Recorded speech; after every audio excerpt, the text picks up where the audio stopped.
대질조사에 동행을 해보면 서로 너무 흥분해서 싸우시는 경우들도 생각보다 많거든요. 동석한 그 상대방 변호사한테 욕설을 퍼붓는 경우도 있습니다. 저는 뭐 심지어 새파랗게 어디서 이런 얘기까지도 들어본 적이 있는데,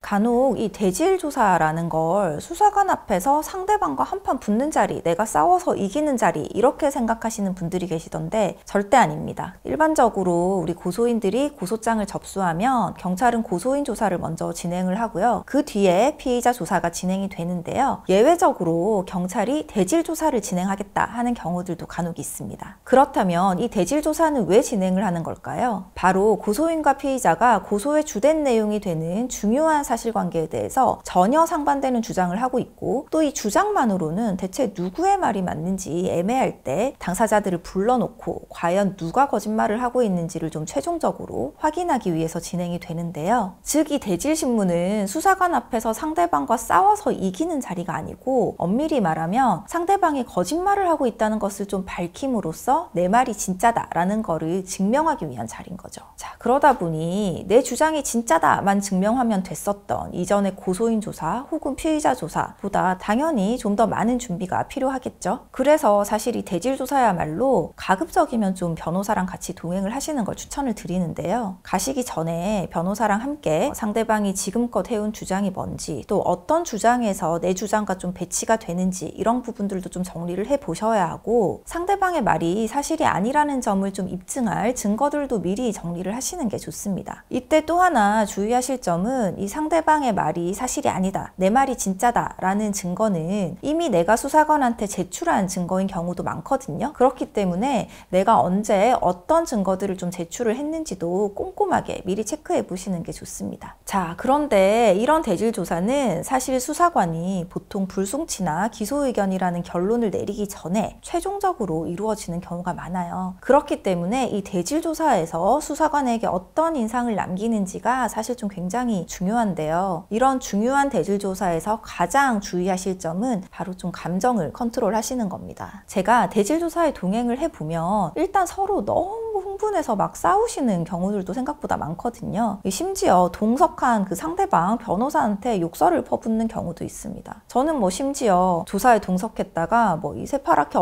어디서 이런 얘기까지도 들어본 적이 있는데, 이런 태도는 수사관에게 자기 의사를 제대로 전달하는데 좀 방해가 될 뿐만 아니라 오히려 좋지 않은 인상까지 남길 가능성이 크기 때문에 절대로 해서는 안 되는 행동입니다. 그리고 간혹 상대방이 답변할 타이밍에 무리해서 자꾸 끼어들고 또 진술을 방해하시는 분들도 있거든요. 이런 경우는 수사관의 제지를 받게 될 뿐만 아니고, 이렇게 진술한 내용은 조서에도 사실 제대로 기재가 되지 않습니다. 그렇기 때문에 괜히 상대방이 진술할 때 끼어들지 마시고 차분히 상대방의 진술을 좀 적어가면서 본인 차례 이걸 어떻게 반박할 수 있는지, 이런 것들을 좀 생각을 해보시는 게 더 좋죠. 특히 이 대질조사에서 수사관이 하는 질문이 이 사건의 키포인트일 가능성이 굉장히 크기 때문에, 대질조사가 끝나면 오늘 내가 한 진술을 뒷받침해 주거나 좀 상대방의 진술이 거짓말이라는 증거가 될 만한 그런 것들을 좀 확보해서 가급적이면 빠른 시일 내에 의견서를 한 번 더 제출하시는 것도 아주 좋습니다.